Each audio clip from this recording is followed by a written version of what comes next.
G'day footy heads, welcome to another edition of the Halftime Break. My name's Chris Weaver, joined by Tom Brown once again. How are you, mate? It's great to be here and we're looking forward to the Women's Round 11 action this weekend. Yep, Manic Monday it was yesterday in the coaching world with the news expected in many quarters. I think it's fair to say that Terry Wallace will be resigning as Richmond coach. More to come on that later in the episode, Tom, but the news I think we're all expecting. Yeah, we were all expecting it. It was really just a matter of when. It happened on Monday. It sounds like it happened on Sunday night at Gary March's house in Middle Park. But it all played out yesterday morning, and look, it just continues to be interesting every day down there, Chris. It does. Bad weekend for Essendon too, apart from the fact that they were thumped by Geelong. They've lost two ruckmen with long-term injuries. Tom Bellchambers with a cartilage problem in his knee, and Jason Laycock has broken the navicular bone in his foot. It adds to their problems, of course, David Hill out for the rest of the season too. Yeah, look, they've had a good start to the year, I think, considering where they're placed in terms of their cycle, if that's the buzzword in football. They've obviously run into some injury problems of late, and that will make things pretty tough. Also, the loss of Hill hasn't been good for them, but they'll just continue to toil away, and I think they're going okay.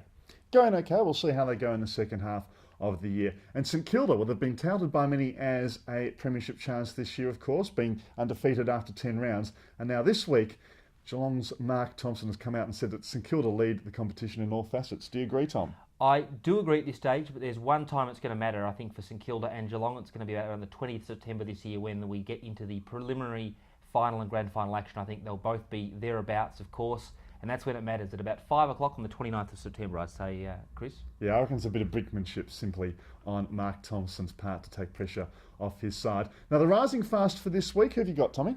Rising fast this week is Brisbane and Michael Voss. They find themselves 6-4 at the turn of the season. I don't think they would have expected that. If it wasn't for the loss of Bradshaw in the dying minutes of last weekend's match, they could easily be 7-4. They only narrowly lost to St Kilda. They've got a good run coming up in terms of their games, and I think they're going really well at the minute. And good on Michael Voss. They're doing a really good job up there at the Gabba.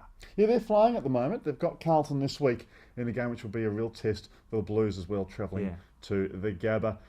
My rising faster this week, well, I'm going with Taylor Walker of the Adelaide Football Club. He was nominated as the Rising Star nomination this week with the AFL. Kicked 5 on the weekend against Hawthorn.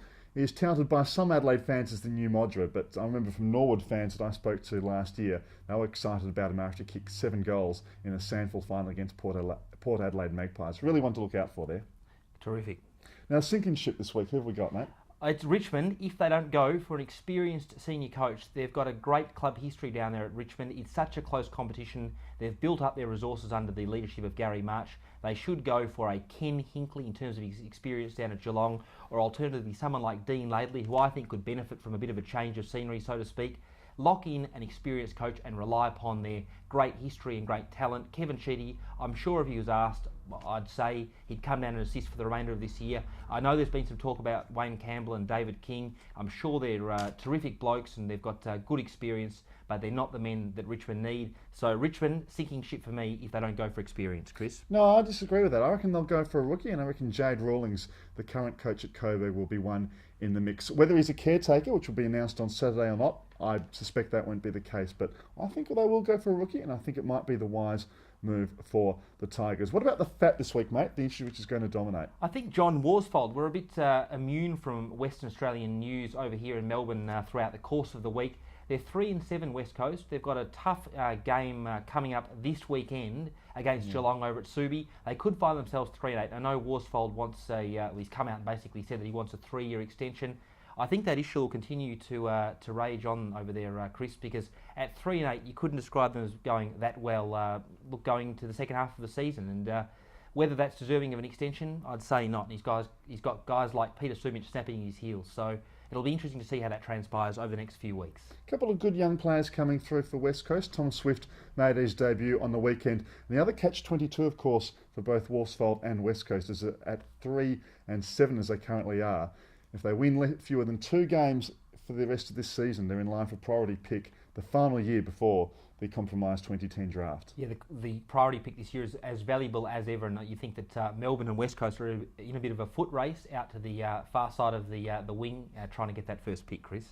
And finally, match of the week, mate. Who have you got? I think the match of the week for me this week will be this Friday night. Western Bulldogs versus Richmond. Terry Wallace, he's had a distinguished career. I think the media has, in some respects, been pretty harsh on him. The football's a tough business. 501 games as player and coach. It's a distinguished career. He's been a great servant of the game. and I'm looking forward to seeing how he plays it out this week. He's apologised to the Western Bulldogs. I think he meant that wholeheartedly.